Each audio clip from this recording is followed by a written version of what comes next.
ಎಲ್ಲರಿಗೂ ಎಲ್ಲರಿಗೂ ಮತ್ತೊಮ್ಮೆ ಸ್ವಾಗತ. ಶ್ರೀಮದ್ ಭಾಗವತಂ ಬಗ್ಗೆ ವಿಚಾರ ನಡೀತಾ ಇದೆ. ಶ್ರೀಮದ್ ಭಾಗವತಂ ಯಾರು ಅಂತ ಸ್ವಲ್ಪ ತಿಳ್ಕೊಂಡಿದ್ದೀವಿ. ಶ್ರೀಮದ್ ಭಾಗವತಂ ಯಾರು ಅಂತ ಸ್ವಲ್ಪ ನೆನ್ನೆದು ಕ್ಲಾಸ್ನ ಸ್ವಲ್ಪ ರಿವಿಷನ್ ಮಾಡೋದಾದ್ರೆ, ಎಲ್ಲಾ ಶಾಸ್ತ್ರಗಳಿಂದ ಒಂದು ನೆಕ್ಟರ್ ಆಗಿ ಶ್ರೀಮದ್ ಭಾಗವತಂ ಬರುತ್ತೆ. ಮತ್ತೆ ಎಲ್ಲಾ ಶಾಸ್ತ್ರಗಳಿಂದ ಸಿದ್ಧಾಂತದಿಂದ ಒಂದು ರತ್ನವಾಗಿ ಇದು ಬರುತ್ತೆ. ಮತ್ತೆ ಎಲ್ಲಾ ಶಾಸ್ತ್ರದಿಂದ ಇದು ಸತ್ಫಲ. ಎಲ್ಲ ಶಾಸ್ತ್ರನ ಒಂದು ದೊಡ್ಡ ಮರಕ್ಕೆ ಹೋಲಿಸಿದಾಗ ಒಂದು ಸತ್ಫಲ ಸಿಗುತ್ತಲ್ಲ, ಆ ತರ ನಮ್ಗೆ ಶ್ರೀಮದ್ ಭಾಗವತಂ ಬರುತ್ತೆ.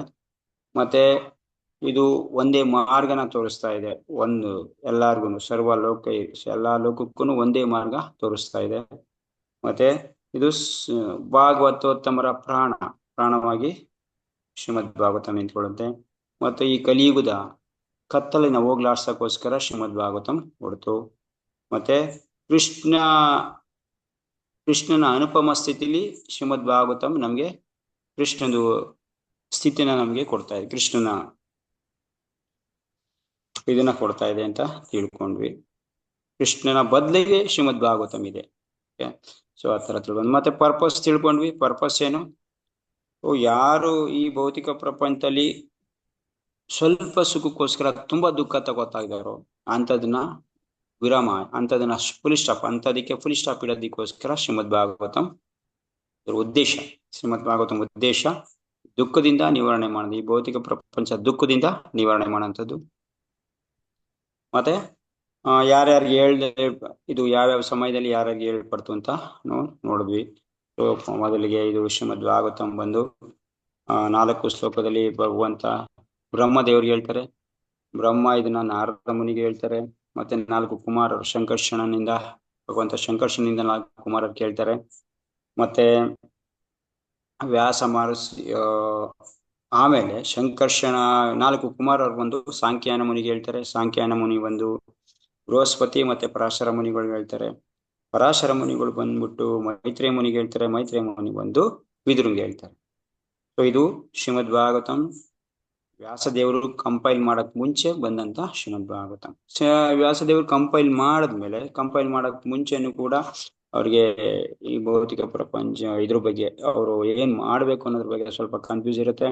ಅದನ್ನ ಕೂಡ ನಾರದ ಮುನಿಯರು ಹೋಗ್ಲಾಡಿಸ್ತಾರೆ. ಮತ್ತೆ ಅದಾದ್ಮೇಲೆ ವ್ಯಾಸ ಮಹರ್ಷಿ ಇದನ್ನ ಸುಖದೇವ ಗೋಸ್ವಾಮಿಗೆ ಹೇಳ್ತಾರೆ. ಸುಖದೇವ ಗೋಸ್ವಾಮಿ ಇದನ್ನ ಪರೀಕ್ಷಿತ್ ಮಹಾರಾಜ್ ಹೇಳ್ತಾರೆ. ಪರೀಕ್ಷಿತ್ ಮಹಾರಾಜ್ ಹೇಳ್ಬೇಕಾದ್ರೆ ಅಲ್ಲಿ ಸೂತ ಗೋಸ್ವಾಮಿಗಳು ಇರ್ತಾರೆ.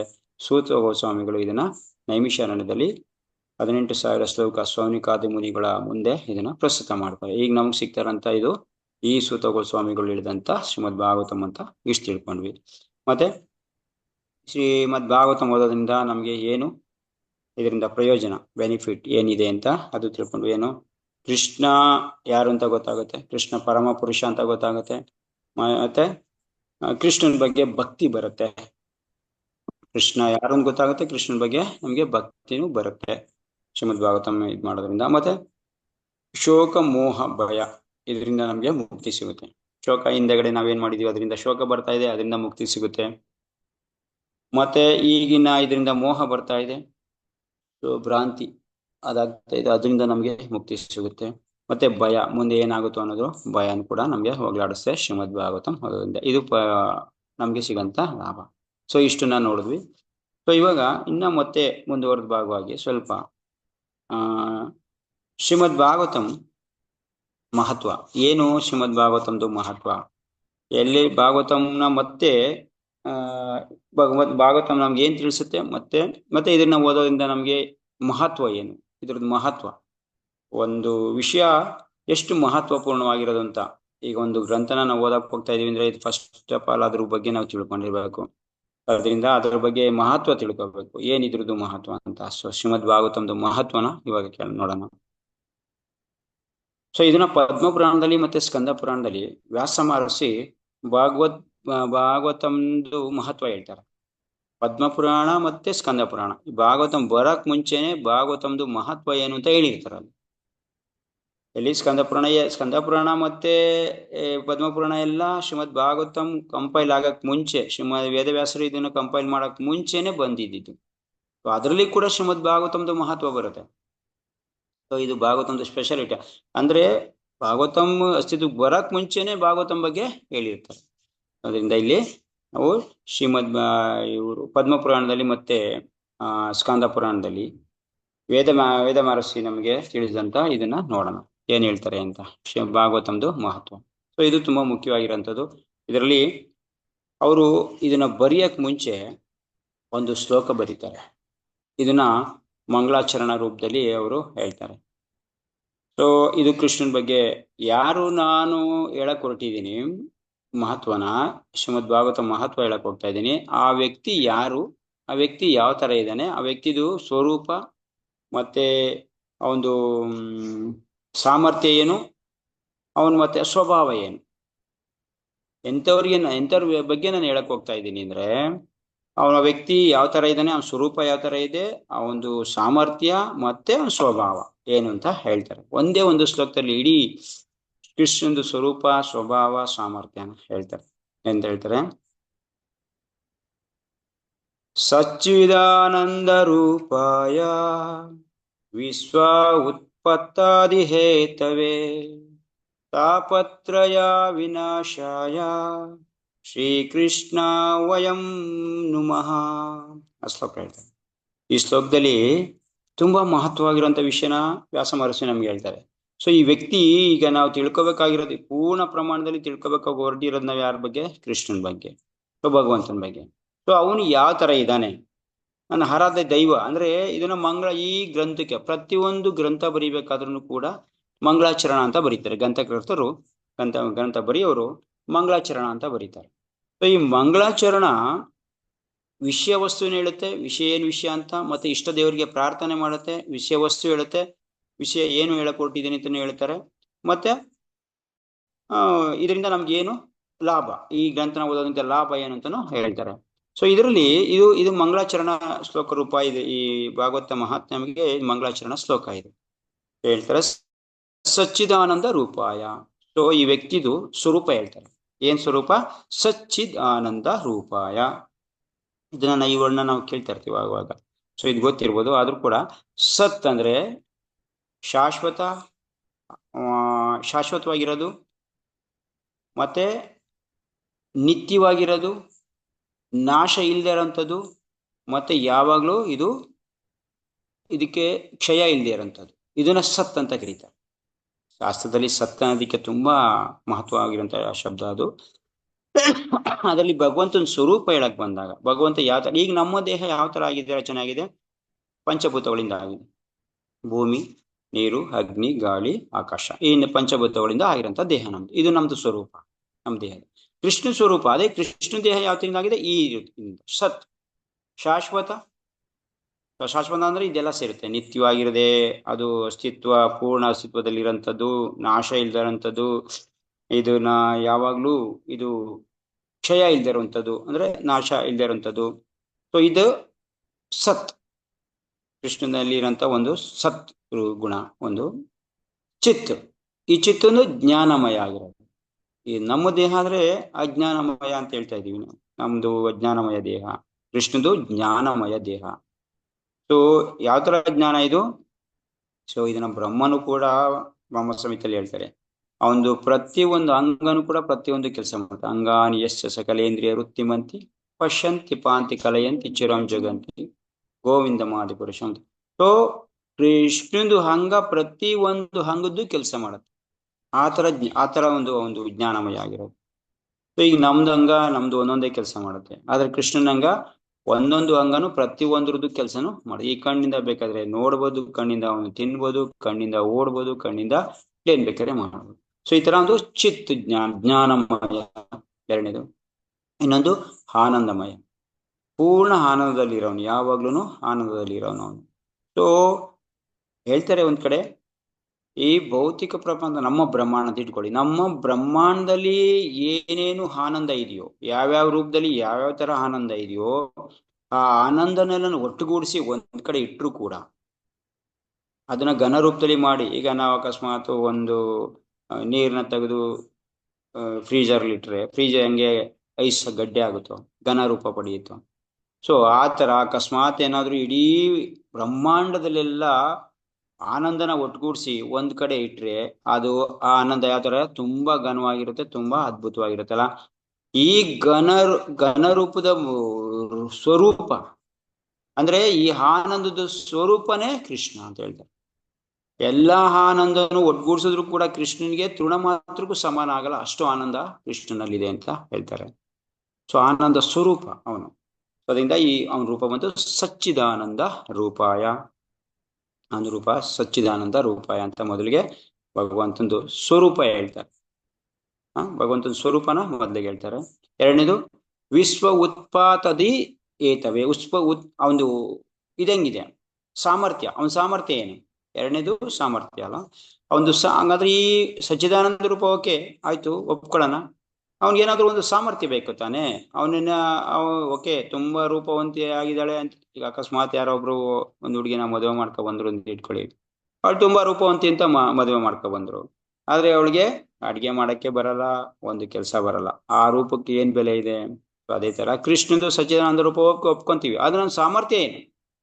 ಅವನೇನ್ ಮಾಡಕ್ ಹೊರಟಿದ್ದಾನೆ, ಏನ್ ಮಾಡ್ಬೋದು ಅವನು? ಇಲ್ಲಿ ಹೇಳ್ತಾರೆ ವಿಶ್ವ ಉತ್ಪತ್ತಾದಿ ಹೇತವೇ. ವಿಶ್ವನ ಅವನು ಏನ್ ಮಾಡ್ತಾ ಇದ್ದಾನೆ?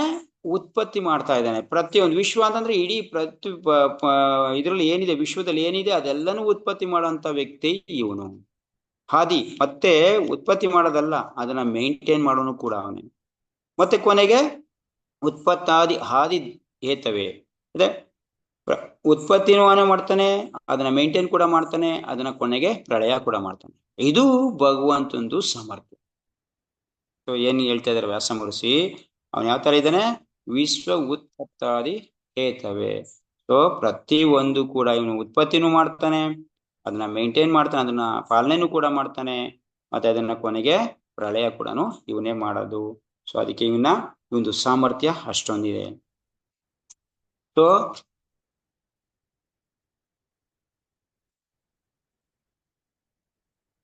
ಮೂರನೇದು,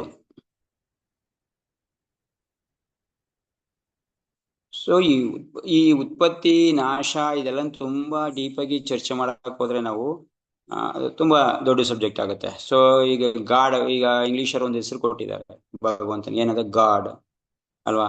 ಸೊ ಈ ಇಂಗ್ಲಿಷ್ ಕೆಲವೊಂದು ವರ್ಡ್ಗಳು ಪೂರ್ತಿ ಕಂಪ್ಲೀಟ್ ಆಗಿದೆ, ಅದು ಆ ವರ್ಡ್ಗಳು ಅವ್ರ ಒಂದ್ ಸ್ವಲ್ಪ ಅದನ್ನು ಚೆನ್ನಾಗಿ ಮಾಡಿದ್ದಾರೆ. ಬೇರೆದೆಲ್ಲ ಇಲ್ಲದೆ ಇರ್ಬೋದು, ಕೆಲವೊಂದು ವರ್ಡ್ಗಳು ಮಾತ್ರ ಕಂಪ್ಲೀಟ್ ಆಗಿದೆ. ಯಾವ ತರ ಈ ಗಾಡ್ ಅನ್ನೋದಕ್ಕೆ ಹೆಸರು ಕೊಟ್ಟಿದ್ದಾರೆ ನೋಡಿ. ಗಾಡ್ ಅಂದ್ರೆ ಏನರ್ಥ? ಜನರೇಟರ್ ಅಂದ್ರೆ ಉತ್ಪತ್ತಿ ಮಾಡೋನು, ಮತ್ತೆ ಓ ಅಂತಂದ್ರೆ ಆಪರೇಟರ್, ಅದನ್ನ ಆಪರೇಟ್ ಮಾಡೋರು ಕೂಡ, ಮತ್ತೆ ಡಿ ಅಂದ್ರೆ ಡೆಸ್ಟ್ರಾಯರ್, ಅದನ್ನ ನಾಶ ಮಾಡೋನು ಕೂಡ. ಸೊ ತುಂಬಾ ಚೆನ್ನಾಗಿ ಆ ಗಾಡ್ ಅನ್ನೋ ವರ್ಡ್ಗೆ ಅವರು ಕೊಟ್ಟಿದ್ದಾರೆ. ಸೊ ಅದರ god generator, operator and destroyer, ಉತ್ಪತ್ತಿ ಮಾಡೋನು, ಅದನ್ನ ಪಾಲನೆ ಮಾಡೋನು, ಮತ್ತೆ ಅದನ್ನ ನಾಶ ಮಾಡೋನು ಅಂತ ಕೂಡ ಹೇಳ್ತಾರೆ. ಸೊ ಇದು ಉತ್ಪತ್ತಿ ಮಾಡೋನು ಅಂತಂದ್ರೆ ಒಬ್ಬ ದೊಡ್ಡ ವ್ಯಕ್ತಿ. ಯಾರನ್ನ ದೊಡ್ಡ ವ್ಯಕ್ತಿ ಅಂತ ಹೇಳ್ತೀವಿ? ಯಾರನ್ನ ಉತ್ಪತ್ತಿ ಮಾಡೋನು ಅಂತ ಮಾಡ್ತಾನೆ ಅಂತ ಹೇಳ್ತೀವಿ? ಯಾವ್ದಾರ ಒಂದು ತುಂಬಾ ದೊಡ್ಡದಾಗಿರೋದನ್ನ ಉತ್ಪತ್ತಿ ಮಾಡಿದ್ರೆ ಅಂತವನ್ನ ಉತ್ಪತ್ತಿ ಮಾಡ್ತಾ ಇರೋನು ಅವನೇ ದೊಡ್ಡ ವ್ಯಕ್ತಿ ಅಂತ ಹೇಳ್ತೀವಿ ಇಡೀ ಪ್ರಪಂಚದಲ್ಲಿ. ಇವಾಗ ಟಾಟಾ ಅಂತ ಹೇಳ್ತಿದ್ರು, ಟಾಟಾ ತುಂಬಾ ವಸ್ತುಗಳನ್ನ ಉತ್ಪತ್ತಿ ಮಾಡಿದ್ರೆ ಅವನು ದೊಡ್ಡ ವ್ಯಕ್ತಿ ಅಂತ ಹೇಳ್ತಾ ಇದ್ರು. ಅದೇ ತರ ಯಾವನು ಪೂರ್ಣ ಪ್ರಮಾಣದಲ್ಲಿ ಉತ್ಪತ್ತಿ ಮಾಡ್ತಾನೋ ಎಲ್ಲಾನು ಕೂಡ ಅವನು ದೊಡ್ಡ ವ್ಯಕ್ತಿ ಅಂತ ಹೇಳ್ತಾ ಇದೀವಿ. ಅವನೇ ಕೃಷ್ಣ. ಪ್ರತಿಯೊಂದು ಕೂಡ ಉತ್ಪತ್ತಿ ಅವನೇ ಮಾಡ್ತಾ ಇದ್ದಾನೆ, ಮೇಂಟೈನ್ ಕೂಡ ಮಾಡ್ತಾ ಇದ್ದಾನೆ. ಅದರಿಂದ ಅವನ ಕೃಷ್ಣ. ಈ ಒಂದು ಸಾಮರ್ಥ್ಯ, ಅವನ ಸಾಮರ್ಥ್ಯದಲ್ಲಿ ಇದು ಬರುತ್ತೆ. ನೆಕ್ಸ್ಟ್ ಅವನ ಸ್ವಭಾವಕ್ಕೆ, ಅವನ ಸ್ವಭಾವ ಯಾವ ತರ ಇದೆ?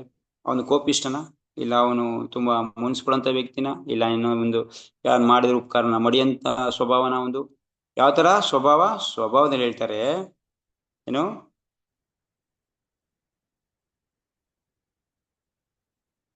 ಮೂರನೇ ವರ್ಡ್ ಏನದು? ಮೂರನೇ ಲೈನ್ ಏನಿದೆ? ತಾಪತ್ರಯ ವಿನಾಶಾಯ. ತಾಪ ಅಂತಂದ್ರೆ ಕಷ್ಟಗಳು, ದುಃಖ. ಇದು ತಾಪ ಯಾವ ತರ? ಮೂರು ತ್ರಯ ಮೂರು ತಾಪತ್ರಯ.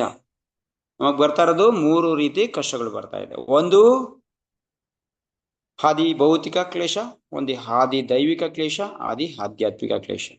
ಈ ಮೂರು ಕ್ಲೇಶ, ಇದನ್ನ ಸ್ವಲ್ಪ ಸ್ಪಷ್ಟವಾಗಿ ಹೇಳ್ಬೇಕಂದ್ರೆ ಆದಿ ಭೌತಿಕ ಕ್ಲೇಶ. ಈ ಭೌತಿಕ ವಸ್ತುಗಳಿಂದ ಬೇರೆ ಬೇರೆ ಜೀವಿಗಳಿಂದ ಬರ್ತಾರಂತ ಕಷ್ಟಗಳು. ಸೊ ಇದು ಬೇರೆ ನಮ್ಗೆ ಗೊತ್ತಾಗಿದೆ, ಈಗ ಸುನಾಮಿ ಬಂತು, ಇಲ್ಲ ನಮ್ಮ ಜನದಿಂದ ಬರ್ತಾ ಇರ್ಬೋದು, ಇಲ್ಲ ನಮ್ಮಿಂದ ಬೇರೆ ಬೇರೆ ಶಾಸ್ತ್ರಗಳಿಂದ ಬರ್ತಾ ಇದೆ. ನೋಡಿ ಇಲ್ಲಿ ಹೇಳ್ತಾರೆ, ನಮ್ಮ ಜನದಿಂದ ಬರ್ತಾರಂತ ಕಷ್ಟಗಳೇ ತುಂಬಾ ಜಾಸ್ತಿ ಅಂತ. ಬೇರೆ ಜನಗಳಿಂದ ಬರ್ಬೋದು, ನಮ್ಮ ಜನಗಳಿಂದನೂ ಬರ್ಬೋದು. ಬೇರೆ ಶತ್ರುಗಳಿಂದ ಬರ್ತಾ ಇರೋದು ನಮ್ಮ ಜನಗಳಿಂದ, ಅಂದ್ರೆ ಸ್ವಂತ ಜನಗಳಿಂದ ಬರ್ತಾ ಇರೋದು. ಸೊ ಅಂತ ಜನಗಳಿಂದನೇ ಕಷ್ಟ ಈಗ ಅರ್ಜುನಿಗೆ ಬಂದಿಗೆ ಯಾರೇ ಅರ್ಜುನ ಕಷ್ಟ ಕೊಡಿದ್ರು ಹೊರಗಡೆ ಇರಲ್ಲ, ನಮ್ ಜನನೇ ತಾನೆ. ಅದೇ ತರ ಅವ್ರ ಜನನೇ. ಸೊ ಅದರಿಂದ ಬೇರೆ ಜನಗಳಿಂದ ಶತ್ರುಗಳಿಂದ ಬರುವಂತದ್ದೇನೋ ಶಸ್ತ್ರಗಳಿಂದ ದೇಹನ ಗಾಯ ಮಾಡುತ್ತೆ. ಆದ್ರೆ ಸ್ವಜನ ನಮ್ಮ ಕಡೆಯಿಂದ ಬರೋರ್ದು ಎಲ್ಲಿಗೆ ಮಾಡುತ್ತೆ ಗಾಯನ? ಹೃದಯಕ್ಕೆ, ಮನಸ್ಸಿಗೆ ಮಾಡುತ್ತೆ.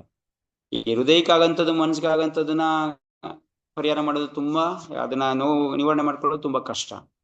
ಆದ್ರೆ ಶಸ್ತ್ರಗಳಿಂದ ಆಗ್ತಾರಂತದನ್ನ ನಾವು ನಿವಾರಣೆ ಬೇಕಾದ್ರೆ ಮಾಡ್ಕೊಂಡ್ಬಿಡ್ಬೋದು, ದೇಹಕ್ಕೆ ಆಗಿರೋಂಥದ್ದು. ಆದ್ರೆ ನಮ್ಮ ಸ್ವಜನದಿಂದ ಬರೋಂಥ ಕಷ್ಟಗಳು ಇದೆಯಲ್ಲ, ಇದು ಆದಿ ಭೌತಿಕ ಕ್ಲೇಶಗಳು ಬೇರೆ ಜನಗಳಿಂದನೂ ಬರ್ತಾ ಇದೆ. ಇದನ್ನ ಭೌತಿಕ ಕ್ಲೇಶ ಅಂತ ಹೇಳ್ತೀವಿ, ದುಃಖ ಬರ್ತಾ ಇರೋದನ್ನ. ಸೊ ಆದಿ ದೈವಿಕ ಅಂದ್ರೆ ದೇವತೆಗಳಿಂದ ಬರ್ತಾರಂತ ಕಷ್ಟಗಳು. ಸುನಾಮಿ ಇರ್ಬೋದು, ಅತಿವೃಷ್ಟಿ ಇರ್ಬೋದು, ಅನಾವೃಷ್ಟಿ ಇರ್ಬೋದು, ಜಾಸ್ತಿ ತುಂಬಾ ಅತಿಯಾಗಿರೋದು, ಇಲ್ಲ ತುಂಬಾ ಕಡಿಮೆ ಆಗಿರ್ಬೋದು. ತುಂಬಾ ಶೀತದಿಂದ ಜನ ಸಾಯ್ತಾರೆ, ತುಂಬಾ ಉಷ್ಣದಿಂದ ಜನ ಸಾಯ್ತಾರೆ. ಸೊ ಇದನ್ನ ಆದಿ ದೈವಿಕ ದೇವತೆಗಳಿಂದ ಬರಂತ ಕಷ್ಟಗಳು ಸೊ ಅಂತ ಹೇಳ್ತೀವಿ. ಸೊ ಇದನ್ನು ಎರಡನೇದು. ಆದಿ ಆಧ್ಯಾತ್ಮಿಕ, ಸೊ ನಮ್ಮ ಮನಸ್ಸಿನಿಂದ ಬರ್ತಾರಂತ ಕಷ್ಟಗಳು, ಮಾನಸಿಕ ತೊಂದರೆಗಳು, ದೇಹದಿಂದ ತೊಂದರೆಗಳು, ಇದನ್ನ ಆದಿ ಆಧ್ಯಾತ್ಮಿಕ ಅಂತ ಕ್ಲೇಶಗಳು ಅಂತ ಹೇಳ್ತೀವಿ. ಮನಸ್ಸಿಂದ ಈ ಮೂರು ಕಷ್ಟಗಳನ್ನ ವಿನಾಶಾಯ, ತಾಪತ್ರಯ ವಿನಾಶಾಯ. ಸೊ ಭಗವಂತ ಕೃಷ್ಣ ಏನ್ ಮಾಡಿದ? ತಾಪತ್ರಯ ವಿನಾಶಾಯ, ಈ ಮೂರು ಕಷ್ಟಗಳನ್ನ ನಿವಾರಣೆ ಮಾಡಂತ. ಸೊ ಇದನ್ನ ಭಗವಂತಂದು ಸೊ ಒಂದು ಸ್ವರೂಪದಲ್ಲಿ ಸ್ವಭಾವ, ಕೃಷ್ಣಂದು ಸ್ವಭಾವ. ಫಸ್ಟಿಗೆ ಒಂದು ಸ್ವರೂಪ, ಸಾಮರ್ಥ್ಯ, ಸ್ವಭಾವ, ಈ ತರ ಮೂರು ವಿಧದಲ್ಲಿ ಇದನ್ನ ನೋಡ್ಬೋದು. ಅಂತವನಿಗೆ ಇಂಥ ಶ್ರೀಕೃಷ್ಣಾಯ ವಯಂ ನಮಃ ಹೇಳ್ತಾ ಇದ್ದಾರೆ ವ್ಯಾಸ ಮಹರ್ಷಿ. ಇಂಥ ಕೃಷ್ಣನ್ಗೆ ನಾನು ನಮಸ್ಕಾರ. ನಾವು ಇಲ್ಲಿ ಹೇಳ್ತಾರೆ ನೋಡಿ, ಮೊದಲಿಗೆ ಶ್ರೀಕೃಷ್ಣ, ಬರೀ ಕೃಷ್ಣಗೆಲ್ಲ ನಾನು ನಮಸ್ಕಾರ ಮಾಡ್ತೇವೆ. ಶ್ರೀಕೃಷ್ಣ ಅಂತ ಹೇಳ್ತಾ ಇದ್ದಾರೆ. ಶ್ರೀ ಅಂದ್ರೆ ರಾಧಾರಾಣಿ ಅಂತ ಸಂಬೋಧನೆ ಇಲ್ಲಿ. ಆಕ್ಚುಲಿ ಶ್ರೀ ಕೃಷ್ಣನ್ ಮುಂದೆ ಶ್ರೀ ಬರ್ತಾ ಇರೋದ್ರಿಂದ ಇವರು ರಾಧಾ. ಸೊ ಜೊತೆಗೆ ಕೃಷ್ಣ ಜೊತೆಗೆ ರಾಧಾರಾಣಿಗೆ ನಾನು ನಮಸ್ಕಾರ ಮಾಡ್ತಾ ಇದ್ದೀನಿ. ನಾವು ಶಕ್ತಿ ಆಗಿರೋಂತ ರಾಧಂಗೆ. ಸೊ ರಾಧಾ ಇದ್ರೆ ಕೃಷ್ಣ ಇರಕ್ ಸಾಧ್ಯನೇ ಇಲ್ಲ. ಸೊ ಅಂತ ಕೃಷ್ಣಗೆ ನಾನು ನಮಸ್ಕಾರ ಮಾಡ್ತೇವೆ. ಮತ್ತೆ ಇನ್ನೊಂದು ಹೇಳ್ತಾರೆ ವಯಂ. ವಯಂ ಅಂದ್ರೆ ಇಲ್ಲಿ ನೋಡಿ, ಸಂಸ್ಕೃತದಲ್ಲಿ ಮೂರು ಹೇಳ್ತಾರೆ. ಒಂದು ಏಕವಚನ ನಾನು, ಬಹುವಚನ ನಾನು ನೀನು ಅಂತ ಅಂದ್ರೆ ಇಬ್ರು. ಬಹುವಚನ ಅಲ್ಲ, ಏಕವಚನ, ದ್ವಿವಚನ ಅಂದ್ರೆ ನಾನು ನೀನು ಅಂತ ಹೇಳ್ತಾರೆ ಸಂಸ್ಕೃತದಲ್ಲಿ. ಎಸ್ಪೆಷಲಿ ಇದು ತುಂಬಾ ಮೂರು. ಮತ್ತೆ ಬಹುವಚನ ಅಂದ್ರೆ ತುಂಬಾ ಜನ ಸೇರ್ಕೊಂಡು, ತುಂಬಾ ಜನ. ಇದನ್ನ ಆಕ್ಚುಲಿ ಬೇರೆ ಬೇರೆ ಭಾಷೆಗಳಲ್ಲಿ ಬರೀ ಎರಡೇ ವಚನ, ಏಕವಚನ, ದ್ವಿವಚನ, ಬಹುವಚನ ಅಂತ ಹೇಳ್ತೀವಿ. ಆದ್ರೆ ಸಂಸ್ಕೃತದಲ್ಲಿ ಮೂರು ವಚನ ಇದೆ: ಏಕವಚನ, ದ್ವಿವಚನ, ಮತ್ತೆ ಬಹುವಚನ. ಇಲ್ಲಿ ಬಹುವಚನ ಯೂಸ್ ಮಾಡ್ತಾ ಇದ್ದಾರೆ ಯಾರು? ವ್ಯಾಸ ಮಹರ್ಷಿ. ವಯಂ ಅಂತಂದ್ರೆ ಬಹು, ಎಲ್ಲಾರು ಸೇರ್ಕೊಂಡು ನಿಮ್ಗೆ ನಮಸ್ಕಾರ ಮಾಡ್ತಾ ಇದೀವಿ ಅಂತ. ಅವ್ರೊಬ್ರಿಗೆ ಅವರು ಇದು ತಗೋತಾ ಇಲ್ಲ, ಪ್ರತಿಯೊಬ್ರು ಸೇರ್ಕೊಂಡು ನಿನ್ಗೆ ನಮಸ್ಕಾರ ಮಾಡ್ತಾ ಇದೀವಿ. ವಯಂ ನಮಃ, ನಿನಗೆ ನಾನು ನಮಸ್ಕಾರ, ನಾವುಗಳು ನಮಸ್ಕಾರ ಮಾಡ್ತಾ ಇದೀವಿ ಅಂತ ಇದನ್ನ ಏನ್ ಮಾಡ್ತಾರೆ. ಇದು ಭಾಗವತ ಮಹಾತ್ಮೆಯಲ್ಲಿ ಇರುವಂತ ಮೊದಲನೇ ಶ್ಲೋಕ. ಭಾಗವತ ಮಹಾತ್ಮೆ ಅಂತಾನು ಒಂದು ಬುಕ್ ಇದೆ, ಇದನ್ನ ಕಂಪೈಲ್ ಮಾಡ್ತಾರೆ ವ್ಯಾಸ ಮಹರ್ಷಿ, ಹೇಳಿಲ್ಲ ಸ್ಕಂದ ಪುರಾಣ ಮತ್ತು ಇದರಲ್ಲಿ. ಸೊ ಅದನ್ನ ಇಲ್ಲಿ ಪ್ರಸ್ತಾಪ ಮಾಡ್ತಾರೆ. ಸೊ ಅಂತ ಕೃಷ್ಣನಿಗೆ ನಾನು, ಎಂತ ಕೃಷ್ಣ? ಅವನಿಗೆ ಒಂದು ಸ್ವರೂಪ, ಒಂದು ಸಾಮರ್ಥ್ಯ, ಒಂದು ಸ್ವಭಾವ. ಈ ಮೂರು ಗುಣ ಹೊಂದಿರಂತ ವ್ಯಕ್ತಿ, ಸಚ್ಚಿದಾನಂದ ಆಗಿರಂತ ವ್ಯಕ್ತಿ. ವಿಶ್ವ ಉತ್ಪತ್ತಿ ಏತವೇ, ವಿಶ್ವನ ಉತ್ಪತ್ತಿ ಆದಿ ಪ್ರಳಯ ಮತ್ತೆ ಸಂಹಾರ ಮಾಡಂತ ವ್ಯಕ್ತಿ. ಮತ್ತೆ ತಾಪತ್ರಯ, ಮೂರು ತರ ತಾಪತ್ರಯಗಳನ್ನ ನಿವಾರಣೆ ಮಾಡಂತ ವ್ಯಕ್ತಿ. ಅಂತ ಕೃಷ್ಣನಿಗೆ ನಾನು ನಮಸ್ಕಾರ ಮಾಡ್ತೀನಿ ಅಂತ. ಸೊ ಇದು ತುಂಬಾ ಮುಖ್ಯವಾಗಿರೋ ಶ್ಲೋಕ. ಇದನ್ನ ಶ್ಲೋಕನ ನಾವು ಯಾವಾಗ್ಲೂ ನೆನ್ಸ್ಕೊತಾ ಇರ್ಬೇಕು. ಕೃಷ್ಣ ಅಂದ್ರೆ ಯಾರು ಅಂತ ಹೇಳಿದಾಗ ಈ ಶ್ಲೋಕ ಹೇಳ್ಬೋದು. ನಿಜಕ್ಕೂ ಕೃಷ್ಣ ಅವನ ಸ್ವಭಾವ ಏನು, ಅವನ ಸ್ವರೂಪ ಏನು, ಅವನ ಸಾಮರ್ಥ್ಯ ಏನು, ಇದು ಮೂರಕ್ಕೂ ಕೃಷ್ಣಂದು ಉದಾಹರಣೆ. ಮತ್ತೆ ಇಲ್ಲಿ ವ್ಯಾಸ ಮಹರ್ಷಿ ಇನ್ನೊಂದು ಹೇಳ್ತಾ ಇದಾರೆ, ಬೇರೆ ಯಾರು ಭಗವಂತನ ಅವತಾರದ ರೂಪ ಹೇಳ್ತಾ ಇಲ್ಲ, ಇಲ್ಲಿ ಸ್ವಯಂ ಕೃಷ್ಣ ಅಂತಾನೆ ಹೇಳ್ತಾ ಇರೋದು, ನಾನು ಆರಾಧ್ಯ ದೈವ ಅಂತಾನೆ ಹೇಳ್ತಾ ಇರೋದು. ಇದನ್ನ ಶ್ರೀಮದ್ ಭಾಗವತ ಮೊದಲಿಗೆ ಹೇಳ್ತಾ ಇದ್ದಾರೆ. ಜನ್ಮಾದಿಯಸ್ಯ ತೋನ್ಮಯಾದ ಅದರಲ್ಲೂ ಕೂಡ ಕೃಷ್ಣನ್ಗೆ ನಮಸ್ಕಾರ ವಾಸುದೇವ ಓಂ ನಮೋ ಭಗವತೆ ವಾಸುದೇವಾಯ ಅಲ್ಲೂ ಕೂಡ ಸ್ವಯಂ ಕೃಷ್ಣನೇ ಹೇಳ್ತಾರೆ. ಸೊ ಇದೆಲ್ಲ ಆದ್ಮೇಲೆ ಕೊನೆಗೆ ಅವರು ಎಲ್ಲ ಅವತಾರಗಳು ಆದ್ಮೇಲೆ ಏತಚ್ಚಾಂಸಕಲಾ ಪುಂಸ ಕೃಷ್ಣಸ್ತು ಭಗವಾನ್ ಸ್ವಯಂ ಕೃಷ್ಣನೇ ಎಲ್ಲಾ ಅವತಾರ ಇಲ್ಲಿ ಹಿಂದೆ ಹೇಳಿರಂತ ಅವತಾರ ಹಿಂದೆಗಳೇ ಎಲ್ಲಾ ಅವತಾರಗಳು ಹೇಳ್ತಾರೆ, 22 ಅವತಾರ ಹೇಳ್ತಾರೆ. ಆಮೇಲೆ ಈ ಶ್ಲೋಕ ಹೇಳ್ತಾರೆ, ಕೃಷ್ಣನೇ ನನಗೆ ಆರಾಧ್ಯ, ಕೃಷ್ಣನೇ ಇವ್ರಿಗೆಲ್ಲರಿಗೂ ಆದಿಪುರುಷ ಅಂತ ಸ್ಪಷ್ಟವಾಗಿ ಹೇಳ್ತಾರೆ. ಸೊ ಬೇರೆಯವ್ರಿಗೆ ಇದು ನಾರಾಯಣ ಮುಖ್ಯ ಅಂತ ಹೇಳ್ತಾರಲ್ಲ, ಇಲ್ಲ ಇನ್ನೊಬ್ರು ಮುಂಚೆ ಇದ್ದವರು ಅಂತ ಹೇಳ್ತಾರೆ. ಬೇರೆ ಗ್ರಂಥಗಳಲ್ಲಿ ನಾರಾಯಣ ಆದಿಪುರುಷ ಇದ್ದ ಅಂತ ಹೇಳ್ತಾರೆ. ಆದ್ರೆ ಇಲ್ಲಿ ಎಲ್ಲಾನು ಬರೆದಂತ ವ್ಯಾಸ ಮಹರ್ಷಿನೇ ಕೃಷ್ಣನ ಸ್ವಯಂ ಆದಿಪುರುಷ ಅಂತಾನೆ ಹೇಳ್ತಾರೆ. ಪುರುಷರಿಗೆಲ್ಲ ಆದಿ ಪುರುಷ ಅಂದ್ರೆ ವಿಷ್ಣು, ಆಲ್ಮೋಸ್ಟ್ ವಿಷ್ಣು ಅಲ್ಲಿ ಇದ್ರಲ್ಲಿ ಹೇಳ್ತೀವಿ. ಸೊ ಇವ್ರಿಗೆಲ್ಲರಿಗೂ ಆದಿ ಪುರುಷ ಯಾರು? ಶ್ರೀಕೃಷ್ಣ ಅಂತಾನೆ ಮೆನ್ಷನ್ ಮಾಡ್ತಾರೆ. ಇಲ್ಲೂ ಕೂಡ ಭಾಗವತ ಮಹಾತ್ಮೆ ಹೇಳ್ಬೇಕಾದ್ರೂ ಕೂಡ ಕೃಷ್ಣನ್ಗೆ, ಎಸ್ಪೆಷಲಿ ಕೃಷ್ಣನ್ಗೆ, ಇಲ್ಲಿ ಎಲ್ಲ ಭಾಗವತಂದಲ್ಲಿ ಎಲ್ಲಾ ಅವತಾರಗಳು ಬರುತ್ತೆ, ಪ್ರತಿಯೊಂದು ಅರ್ಥಗಳು ಡೀಟೇಲ್ ಆಗಿ ಹೇಳ್ತಾರೆ. ಆದ್ರೆ ಕೃಷ್ಣ ಏನಿದಾನೆ ಆದಿ ಪುರುಷ ಅಂತಾನು ಕೂಡ ಎಷ್ಟೊಂದ್ ಕಡೆ ಅವರು ಕೃಷ್ಣ ಅನ್ನೋ ಹೆಸರನ್ನೇ ಮೆನ್ಷನ್ ಮಾಡ್ತಾರೆ. ಸೊ ಇದನ್ನು ಕೂಡ ನಾವು ತಿಳ್ಕೋಬಹುದು. ಮುಂದೆ ಇದ್ರ ಮುಂದೆ ಹೇಳ್ತಾ ಹೋಗ್ತಾರೆ, ಭಾಗವತ ಮಹಾತ್ಮೆ ಹೇಳ್ತಾ ಹೋಗ್ತಾರೆ. ಸೊ ಒಂದ್ ಸಮಯದಲ್ಲಿ ಧನುಮತಿ ತಟದಲ್ಲಿ ಅನೇಕ ಮುನಿಗಳು ಸೇರ್ಕೊಂಡು ಏನೋ ಉಗ್ರಸ್ಸವ ಸೂತ ಗೋಸ್ವಾಮಿನ ಕೇಳ್ತಾರೆ. ಅದೇ ಇದು ಸೂತ ಗೋಸ್ವಾಮಿಗಳು ಪರೀಕ್ಷಿತ್ ಮಹಾರಾಜ್ ಹೇಳುವಾಗ ಕೇಳಿಸ್ಕೊಂಡು, ಸುಖದೇವ್ ಗೋಸ್ವಾಮಿ ಹೇಳುವಾಗ ಕೇಳಿಸ್ಕೊಂಡು ಬಂದಂತ ಇದೊಂದು ಘಟನೆ. ಅವಾಗ ಅವರು ಸೂತ ಗೋಸ್ವಾಮಿ ಅಲ್ಲಿ ಬರ್ತಾರೆ. ಸೊ ಅವಾಗ ಅವರು ಎಲ್ಲಾ ಋಷಿ ಮುನಿಗಳು ಅವ್ರಿಗೆ ಕೇಳ್ತಾರೆ, ಏನಂತ ಕೇಳ್ತಾರೆ, ಸೊ ನೀವು ಸೂರ್ಯನಿಗೆ ಸಮಾನವಾಗಿರೋರು, ಶಾಸ್ತ್ರ ಹೇಳೋದ್ರಲ್ಲಿ ಈ ಅಂಧಕಾರನ ಹೋಗ್ಲಾಡ್ಸಕ್ಕೆ ಸೂರ್ಯನಿಗೆ ಸಮಾನವಾಗಿರೋರು. ದಯವಿಟ್ಟು ನಮ್ಗೆ ಯಾವ ಕಥೆಯಿಂದ ನಮ್ಮ ಜೀವನ, ಸಂಸಾರದ ಜೀವನ ಪಾಪಗಳು ನಾಶ ಆಗುತ್ತೆ, ಯಾವ ಕಥೆಯಿಂದ ಈ ಕಲ್ಮಶ ನಾಶ ಆಗುತ್ತೆ. ಆಕ್ಚುಲಿ ಅವರು ಕಲಿದು ಪ್ರಭಾವ ತಡೆಯೋಕ್ಕೋಸ್ಕರ ಯಜ್ಞ ಮಾಡ್ತಾ ಇರ್ತಾರೆ. ಸೊ ಅಂತದ್ದು ಕಲ್ಮಶನ ನಾಶ ಮಾಡುವಂತ ಕಥೆ ಯಾವುದು, ಮತ್ತೆ ನಮ್ಮ ಮನಸ್ಸಿನ ಇಂದ್ರಿಯಗಳನ್ನ ನಿಯಂತ್ರಣ ಮಾಡೋಂಥ ಕಥೆ ಯಾವುದು, ಅದ್ರ ಬಗ್ಗೆ ದಯವಿಟ್ಟು. ಮತ್ತೆ ನಮ್ಮ ಎಲ್ಲರೂ ಕೂಡ ಸ್ವಯಂ ಕೃಷ್ಣ ಕೂಡ ಪ್ರಸನ್ನ ಆಗಂತ ಕಥೆ ಯಾವುದು, ಆದಿಗಳು ಯಾರು ಹೇಳ್ತಾರೆ, ಕೃಷ್ಣ ಮತ್ತೆ ಎಲ್ಲ ದೇವತೆಗಳು ಎಲ್ಲಾರು ಕೂಡ ಇದನ್ನ ಯಾರು ಕೇಳ್ತಾರೋ ಅಂತವ್ರೆಲ್ಲಾರು ಪ್ರಸನ್ನ ಆಗಂತ ಕಥೆ ಯಾವುದು ಅಂತ ಋಷಿ ಮುನಿಗಳು ಇಲ್ಲಿ ಸೂತ ಮುನಿಗೆ ಕೇಳ್ತಾ ಇದಾರೆ. ಸೂತ ಮುನಿ ಕಥೆ ಹೇಳ್ತಾ ಇದಾರೆ. ಏನು ಸೂತ ಗೋಸ್ವಾಮಿ ಹೇಳ್ತಾ ಇದಾರೆ, ಮೊದಲಿಗೆ ಹೇಳ್ತಾರೆ ಯಾವ ರೀತಿ ಒಂದು ಘೋರವಾಗಿರಂತ ಕಾಡಲ್ಲಿ ಗಜರಾಜ ಕೇಶರಿ, ಯಾರು ಗಜರಾಜ ಅಲ್ಲ, ಸಿಂಹ ಗರ್ಜನೆ ಮಾಡುತ್ತೋ, ಆ ಸಿಂಹದ ಗರ್ಜನೆಯಿಂದ ಸಣ್ಣ ಪುಟ್ಟ ಎಲ್ಲಾ ಪ್ರಾಣಿಗಳು ಓಡೋಗ್ತವೆ, ಅಲ್ಲಿ ನಿಂತ್ಕೊಳಕ್ಕಾಗ್ದಿರ ಓಡೋಗ್ತವೆ ಸಿಂಹದ ಗರ್ಜನೆಯಿಂದ.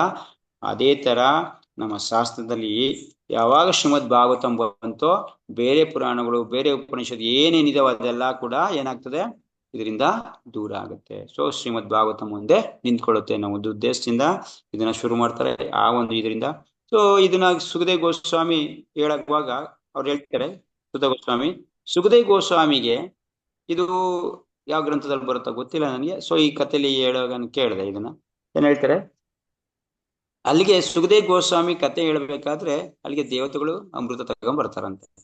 ಸೊ ಅವರು ಸುಖದೇವ್ ಗೋಸ್ವಾಮಿಗೆ ಅಮೃತ ಅವ್ರ ಹತ್ರ ಯಾವ್ದು ಗಿಫ್ಟ್ ಕೊಡಕ್ಕೆ ಆಕ್ಚುಲಿ ತುಂಬಾ ಮುಖ್ಯವಾಗಿರೋಂಥ ವಸ್ತು ಯಾರ ದೇವತೆಗಳ ಹತ್ರ ಅವ್ರದ್ದು ಅಮೃತ ಅಲ್ವಾ. ಸೊ ಅದನ್ನ ಅವರು ಕೊಟ್ಬಿಟ್ಟು ಅವ್ರಿಗೆ, ಸೊ ದಯವಿಟ್ಟು ಇದನ್ನ ತಗೊಳ್ಳಿ ಅಮೃತ, ನೀವು ಇದನ್ನ ತಗೊಂಡು ನಮ್ಗೆ ಶ್ರೀಮದ್ ಭಾಗವತಮನ್ನ ಹೇಳಿ ಅಂತ.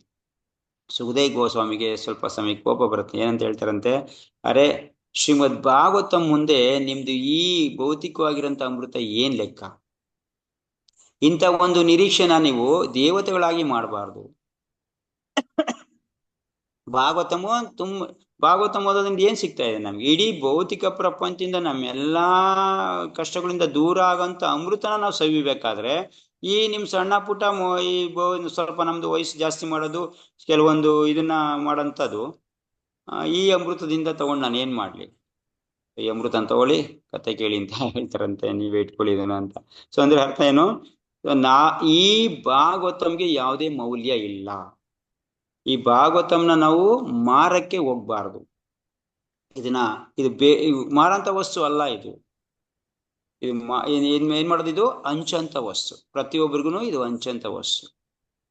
ಸೊ ನಾವ್ ಹೇಳ್ತೀವಲ್ಲ, ವಿದ್ಯಾ ಅಲ್ಲ ಸೇಲ್ ಮಾಡಬಾರ್ದು, ವಿದ್ಯೆನ ನಾವು ಕಾಸುಗೋಸ್ಕರ ಮಾರ್ಕೋಬಾರ್ದು, ಅದನ್ನ ಹಂಚ್ಬೇಕು ಅಂತ. ಸೇಮ್ ಆ ತರ ಇಲ್ಲಿ ಅವ್ರು ಹೇಳ್ತಾರೆ, ಸ್ಪಷ್ಟವಾಗಿ ಹೇಳ್ತಾರಂತೆ, ಭಾಗವತಂ ಯಾವುದೇ ಕಾರಣಕ್ಕೂ ಮಾರಂತ ವಸ್ತು ಅಲ್ಲ, ಇದನ್ನ ಹಂಚಂತ ವಸ್ತು.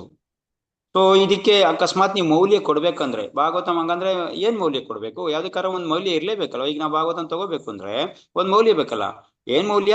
ಇದಕ್ ಬೇಕಾಗಿರೋದು ಶ್ರದ್ಧಾ, ಭಾವ, ಪ್ರೀತಿ, ಪ್ರೇಮ. ಇದಕ್ಕೆ ಈ ಮೌಲ್ಯ ಕೊಟ್ಟು ನಾವು ಇದನ್ನ ತಗೋಬೇಕಂತ.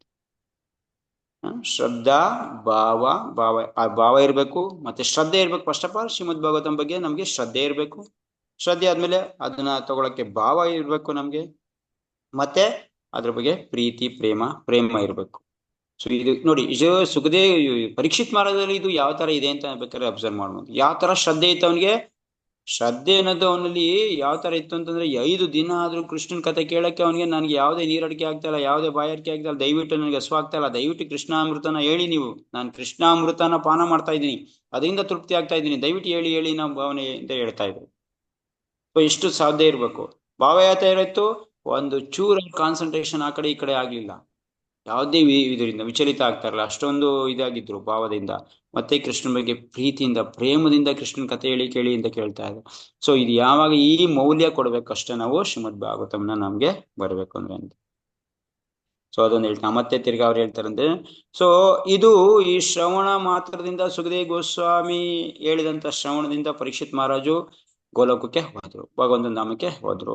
ಸೊ ಈ ಭಗವಂತನ ಧಾಮಕ್ಕೆ ಹೋಗಿದಂತ ವಿಷಯ ಯಾರು ಗೊತ್ತಾಯ್ತು? ಇಲ್ಲಿ ಬ್ರಹ್ಮ ಇರ್ಲಿಲ್ಲ, ನಾರದ ಮುನಿ ಇದ್ರು, ವ್ಯಾಸ ಮಹರ್ಷಿ ಇದ್ರು, ಬೇರೆ ದೇವತೆಗಳು ಇದ್ರು ಅಂತ ಹೇಳ್ತಾರೆ ಇದೆ. ಆದ್ರೆ ಬ್ರಹ್ಮ ಇರ್ಲಿಲ್ಲ. ಬ್ರಹ್ಮನ್ಗೆ ವಿಷಯ ಗೊತ್ತಾಯ್ತಂತೆ. ಇದನ್ನ ಅವರು ಪರಿಚಯ ಈ ಕತೆ ಮುಖಾಂತರನೇ ಹೇಳ್ತಾರೆ. ಈ ಕತೆ ನಾವು ಜಾಸ್ತಿ ಏನು ಕೇಳಿಲ್ಲ, ಅದು ಕೆಲವೊಂದ್ ಕಡೆ ಸಂದರ್ಭದಲ್ಲಿ ಹೇಳ್ತೀವಿ ಇದನ್ನ.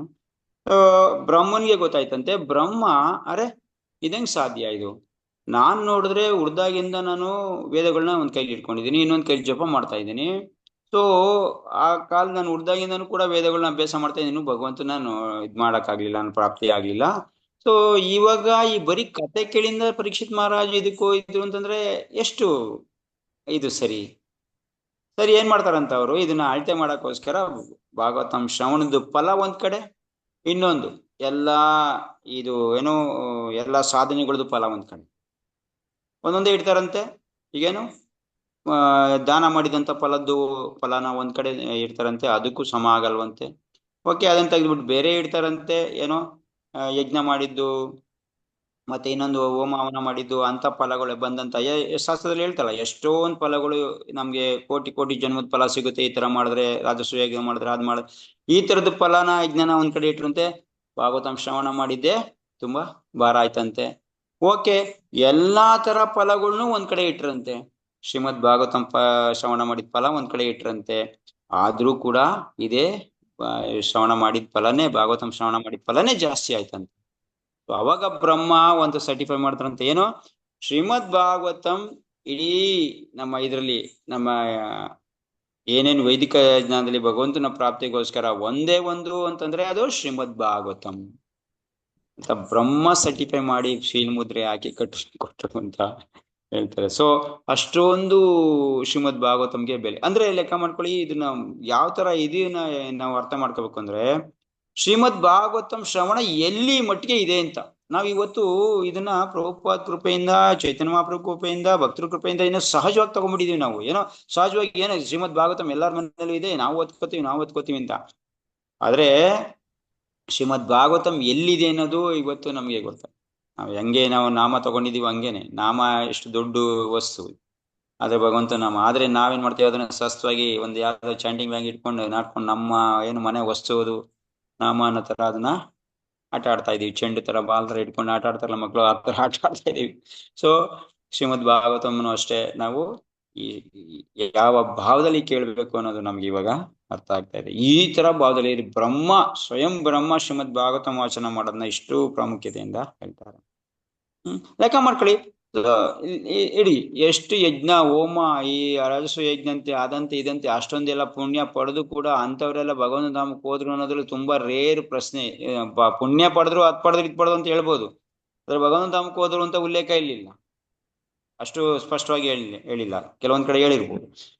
ಇಲ್ಲಿ ಶ್ರೀಮದ್ ಭಾಗವತಮಲ್ಲಿ ಸುಖದೇವ್ ಪರೀಕ್ಷಿತ್ ಮಹಾರಾಜು 7 ದಿನ ಕತೆ ಕೇಳಿ ಭಗವಂತನ ಧಾಮಕ್ಕೆ ಹೋದ ಅಂತ. 7 ದಿನ ಎಲ್ಲಿ, ವರ್ಷಾನ್ಗಟ್ಲೆ ಯಜ್ಞ ಫಲ ಎಲ್ಲಿ, ಯಜ್ಞ ಮಾಡಿ ಬಂದಂತ ಫಲಗಳು, ಮತ್ತೆ ಕೋಟಿ ಕೋಟಿ ದುಡ್ಡನ್ನ ಖರ್ಚು ಮಾಡ್ಕೊಂಡು ಕೋಟಿ ಅಷ್ಟೊಂದು ಪ್ಯಾನೇಜ್, ಮೇರು ಪರ್ವತನ ಚಿನ್ನದ ದಾನ ಮಾಡಿದ್ರು.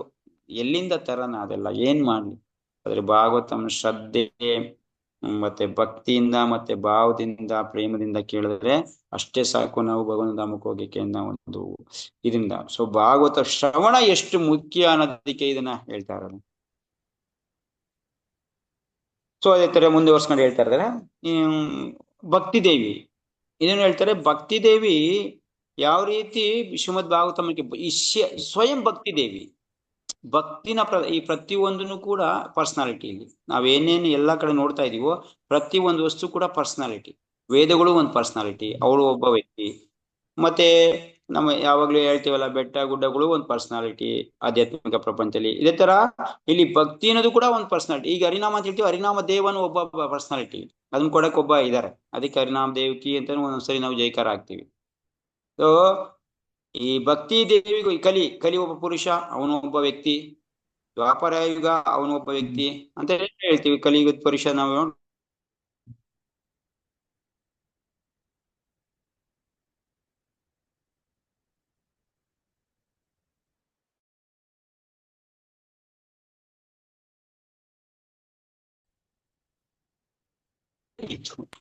ಇದು ಯಾವ ತರ ಅಂತಂದ್ರೆ, ಭಕ್ತಿ ಒಂದ್ಸರಿ ನಾರದ ಮುನಿ ವೃಂದಾವನಕ್ಕೆ ಬರ್ತಾರೆ. ವೃಂದಾವನಕ್ಕೆ ಬಂದಾಗ ಭಕ್ತಿ ದೇವಿ ತುಂಬಾ ಕೃಷಳಾಗಿ, ತುಂಬಾ ಅಂದ್ರೆ ಖುಷ ಅಂದ್ರೆ ಅವಳಿಗೆ ಯಾವ್ದು ತೇಜಸ್ ಇಲ್ಲ, ಯುಕಿಯ ಕನ್ಯಾಗಿರ್ತಾಳೆ, ಕನ್ಯಾ ರೂಪದಲ್ಲಿ ಇರ್ತಾಳೆ. ಆದ್ರೂ ಕೂಡ ಇಬ್ರು ಮಕ್ಕಳು, ಯಾರು ಜ್ಞಾನ ಮತ್ತೆ ವೈರಾಗ್ಯನ ಕೂರ್ಸ್ಕೊಂಡು ಕೂತಿರ್ತಾಳೆ. ಈ ಜ್ಞಾನ ವೈರಾಗ್ಯ ತುಂಬಾ ವಯಸ್ಸಾಗಿ ಬೂಢ ಆಗ್ಬಿಟ್ಟಿರ್ತಾರೆ, ತುಂಬಾ ವಯಸ್ಸಾದ ತರ ಆಗ್ಬಿಟ್ಟಿರ್ತಾರೆ, ಸ್ವರ್ಗೋಗಿರ್ತಾರೆ, ಯಾವ್ದು ಚೇತನ ಇರಲ್ಲ. ಸೊ ಆದ್ರೆ ಇವಳು ಮಾತ್ರ ಕನ್ಯಾಗಿರ್ತಾಳೆ, ಬಟ್ ತುಂಬಾ ದುಃಖದಲ್ಲಿ ಇರ್ತಾಳೆ. ಸೊ ನಾರದ ಮುನಿ, ಯಾರಮ್ಮ ನೀನು, ಏನು ಅಂತ ಕೇಳಿದಾಗ ಈ ತರ ನಾನು ಭಕ್ತಿ ದೇವಿ. ಆಗ ಹೌದಾ, ಭಕ್ತಿ ದೇವಿ ಆಗಿದ್ರೆ ಇಷ್ಟೊಂದು ನಿನ್ನನ್ನ ಭಕ್ತಿ ಮಾಡಿ ಎಷ್ಟೋ ಜನ ಆನಂದವಾಗಿದ್ದಾರೆ, ಆದ್ರೆ ನೀನ್ ನೋಡಿದ್ರೆ ಈ ತರ ಇದೆಯಲ್ಲ. ಹೌದು, ಏಕೆಂತಂದ್ರೆ ನನ್ಗೆ ಆ ಪರಿಸ್ಥಿತಿ ಬಂದ್ಬಿಟ್ಟಿದೆ. ನಾನು ದ್ರಾವಿಡ ದೇಶದಲ್ಲಿ ಅಂದ್ರೆ ಸೌತ್ ಇಂಡಿಯಾದಲ್ಲಿ ಹುಟ್ಟಿದೆ. ಅಲ್ಲಿಂದ ಕರ್ನಾಟಕಕ್ಕೆ ಬಂದೆ. ಕರ್ನಾಟಕದಲ್ಲಿ ನನ್ನನ್ನ ಬೆಳೆಸಿದ್ರು. ಇದರ ಸ್ವಲ್ಪ ನನ್ಗೆ ಶಕ್ತಿ ಚೇತನ ಬಂತು, ಇದರ ಆದೆ. ಅಲ್ಲಿಂದ ಮಹಾರಾಷ್ಟ್ರಕ್ಕೆ ಬಂದೆ. ಸ್ವಲ್ಪ ನನ್ನನ್ನ ಕಂಡಮ್ ಮಾಡಿದ್ರು, ಸ್ವಲ್ಪ ನಾನು ಅಲ್ಲಿ ಇದಾದೆ, ಅಷ್ಟೊಂದು ಪ್ರಾಮುಖ್ಯತೆ ಸಿಗ್ಲಿಲ್ಲ. ಅಲ್ಲಿಂದ ಗುಜರಾತ್ ಮಹಾರಾಷ್ಟ್ರಕ್ಕೆ ಬಂದೆ.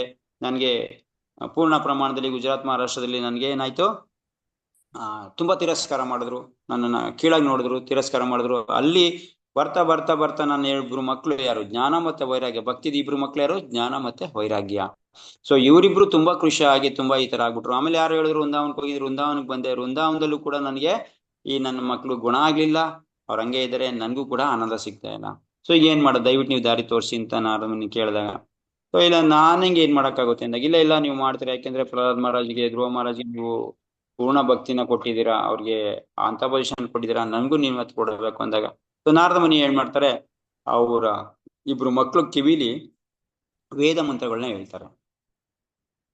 ಸೊ ಅವ್ರು ಉದ್ಧಾರ ಆಗ್ಬೋದು ಅಂದ್ಬಿಟ್ಟು. ಆದ್ರೆ ಅದರಿಂದ ಏನು ಪ್ರಯೋಜನ ಆಗಲ್ಲ. ಅವರಿಬ್ರು ಯಾವುದೇ ಕಾರಣಕ್ಕೂ ಅವ್ರ ಚೇತನನೂ ಬರಲ್ಲ, ಅವ್ರ ಗುಣಮುಖನೂ ಅವ್ರಿಗೆ ಇದಾಗಲ್ಲ. ಸೊ ಹಂಗಾದ ನಾರದ ಮುನಿ, ಸರಿ ಆಯ್ತು ನಿನ್ಗೆ ನಾನು ಇದ್ ಮಾಡ್ತೀನಿ ಅಂದ್ಬಿಟ್ಟು ಇದಕ್ಕೆ ಹೋಗ್ತಾರೆ. ಬದ್ರಿನಾಥ್ಗೆ ಹೋಗ್ತಾರೆ. ಬದ್ರಿನಾಥ್ ಅಲ್ಲಿ ಅವ್ರು ಹೋಗ್ಬಿಟ್ಟು ಇದೇ ತರ ಹುಡುಕ್ತಾ ಇರ್ಬೇಕಾದ್ರೆ, ಯಾರು ಇದಕ್ಕೆ ಹೆಂಗೆ ಇದನ್ನ ನಿವಾರಣೆ ಮಾಡೋದು, ಇವಳು ಕಷ್ಟ ಅಂತ ನೋಡ್ಬೇಕಾದ್ರೆ ಇವ್ರಿಗೆ 4 ಕುಮಾರ್, ಸನಕಾದಿ 4 ಕುಮಾರ್ ಬ್ರಹ್ಮನ ಮಾನಸಿಕ ಪುತ್ರರು ಸಿಗ್ತಾರೆ. ಸೊ ಅವ್ರು ಸಿಕ್ಕಿ ಯಾಕೆ ಈ ತರ ಉದಾಸವಾಗಿದ್ದಾರೆ, ಏನ್ ನಿನ್ ಕಾರಣ ಅಂತ ಕೇಳಿದ್ರೆ ನಾರದ ಮುನಿನ. ಸೊ ನಾರದ ಮುನಿ ಹೇಳ್ತಾರೆ, ಈ ತರ ಆಗಿದೆ, ದಯವಿಟ್ಟು ನಮ್ಗೆ ಇದನ್ನ ಯಾವ ರೀತಿ ನಿವಾರಣೆ ಮಾಡ್ಬೇಕು ಅಂತ ನನಗೆ ಗೊತ್ತಾಗಿತ್ತಲ್ಲ ಅಂತ ಕೇಳಿದಾಗ, ಸರಿ ಆಯ್ತು, ಇದಕ್ಕೆ ಒಂದೇ ಉಪಾಯ, ಏನ್ ಮಾಡೋದು, ಶ್ರೀಮದ್ ಭಾಗವತಮನ ಅವ್ರಿಗೆ ಶ್ರವಣ ಮಾಡ್ಸೋಣ ಅಂತ ಹೇಳಿ ಅವ್ರ ಮುಖಾಂತರ ಇದನ್ನ ಶ್ರವಣ ಮಾಡಕ್ಕೆ ಇದ್ ಮಾಡ್ತಾರೆ, ವ್ಯವಸ್ಥೆ ಮಾಡ್ತಾರೆ. ಸೊ ಅವರು 2 ರೀತಿ ಯಜ್ಞ ಹೇಳ್ತಾರೆ. ದವ್ಯಮಯ ಯಜ್ಞ ಅಂತ ಒಂದು, ಜ್ಞಾನ ಯಜ್ಞ ಅಂತ ಅಂದ್ರೆ ಪ್ರೇಮ. ಅದರಲ್ಲಿ ಜ್ಞಾನ ಯಜ್ಞ ಅಂತಂದ್ರೆ ಶ್ರೀಮದ್ ಭಾಗವತಂ ಯಜ್ಞ ಅಂತ ಹೇಳ್ತಾರೆ. ಅದರಲ್ಲಿ ಜ್ಞಾನ ಯಜ್ಞ ಅನ್ನೋದು ತುಂಬಾ ತುಂಬಾ ದೊಡ್ಡ ದೊಡ್ಡ ದವ್ಯಮಯ ಯಜ್ಞಕ್ಕಿಂತ ಕೋಟಿ ಗುಣ ಮೇಲಿರೋಂಥದ್ದು. ಅದನ್ನ ಮಾಡೋಣ, ಜ್ಞಾನ ಯಜ್ಞನ ಮಾಡೋಣ ಅಂದ್ರೆ ಭಾಗವತಂ ಜ್ಞಾನ ಮುಖಾಂತರ ಅವ್ರಿಗೆ ತಿಳ್ಸೋಣ ಅಂತ. ಸೊ ಅದನ್ನ ಮಾಡ್ತಾರೆ. ಅಲ್ಲಿಗೆ ಭಕ್ತಿ ದೇವಿ ಮತ್ತೆ ಅವ್ರ ಜ್ಞಾನ ವೈರಾಗ್ಯ ಇಬ್ರು ಮಕ್ಕಳು ಭಾಗವತಂ ಕೆಳಗ್ ಬರ್ತಾರೆ. ಸೊ ಈ ಭಾಗವತಂ ಕೇಳ್ತಾ ಕೇಳ್ತಾ ಕೇಳ್ತಾ ಕೇಳ್ತಾ ಅವ್ರಿಗೆ ಏನಾಗುತ್ತೆ, ಯಾವಾಗ 1ನೇ ಸ್ಕಂದ 2ನೇ ಸ್ಕಂದ ಬರ್ತಾ ಬರ್ತಾ ಬರ್ತಾ ಅವ್ರಿಗೆ ಕೇಳ್ತಾನೆ ಇನ್ವಿಟೇಷನ್ ನೋಡಿ. ಆಕ್ಚುಲಿ ಅವ್ರಿಗೆ ಇನ್ವಿಟೇಷನ್ ಬಂದಿದ ತಕ್ಷಣ ಅವ್ರಿಗೆ ಲವಕ್ಕೆ ಬಂದ್ಬಿಡುತ್ತೆ, ಅವ್ರಿಗೊಂದ್ ಸ್ವಲ್ಪ ಚೇತನ ಬರುತ್ತೆ. ಆ ಚೇತನ ಅವ್ರು ಗುಡ್ಸ್ಕೊಂಡು ಬಂದು ಅವರು ಶ್ರೀಮದ್ ಭಾಗವತಮ ಕೇಳಕ್ ಶುರು ಮಾಡಿದ ತಕ್ಷಣ ಮತ್ತೆ ತಿರ್ಗಾ ಅವ್ರಿಗೆ ಯೌವನ ಪ್ರಾಪ್ತಿ ಆಗುತ್ತೆ, ಮತ್ತೆ ಮೊದಲ ತರ ಆಗ್ತಾರೆ. ಸೊ ಭಕ್ತಿ ದೇವಿ ಮತ್ತೆ ಈ ಜ್ಞಾನ ವೈರಾಗ್ಯ ಅಲ್ಲಿ ಯಾವಾಗ ಯಾವ ಕಥೆ ಮುಗೀತೋ ಅಲ್ಲಿ ದೇವತೆಗಳು ಬಂದ್ಬಿಟ್ಟು ಕೀರ್ತನ ಮಾಡ್ತಾರ, ಅದು ವರ್ಣನೆ ಮಾಡಿ ದೇವತೆಗಳು ಮತ್ತೆ ಕೀರ್ತನ ಮಾಡಿದಾಗ ಸೊ ಇವರು ನಮ್ಗೆ ಆಮೇಲೆ ಹೇಳ್ತಾರಂತೆ ಇವ್ರಿಗೆಲ್ಲ ಇದಾರ ಆದ್ಮೇಲೆ ನಾವೆಲ್ಲಿ ಸ್ಥಾನ, ನಮ್ಗೆ ಎಲ್ಲಿ ಸ್ಥಾನ ಅಂತ ಕೇಳಿದಾಗ ಅದೇ ಇವ್ರು ನಾವು ಸನಕಾದಿ ಋಷಿಗಳನ್ನ ಜ್ಞಾನ ವೈರಾಗ್ಯ ಮತ್ತೆ ಭಕ್ತಿ ಸ್ಥಾನ ಎಲ್ಲಿ ಪಡಿತಾರೆ, ಯಾರು ಶ್ರೀಮದ್ ಭಾಗವತಂನ ಶ್ರದ್ಧಾ ಭಕ್ತಿಯಿಂದ ಶ್ರವಣ ಮಾಡ್ತಾರೋ ಅಂತವರ ಹೃದಯದಲ್ಲಿ ನಿಮ್ಗೆ ಸ್ಥಾನ. ಸೊ ಈ ತರ ಸ್ಥಾನ ಇದೆ ಅಂದ್ರೆ ನಿಮ್ದು ಇರೋಂತ ಸ್ಥಾನ ಅಂದ್ಬಿಟ್ಟು ಅದು ಶ್ರದ್ಧಾ ಭಕ್ತಿಯಿಂದ.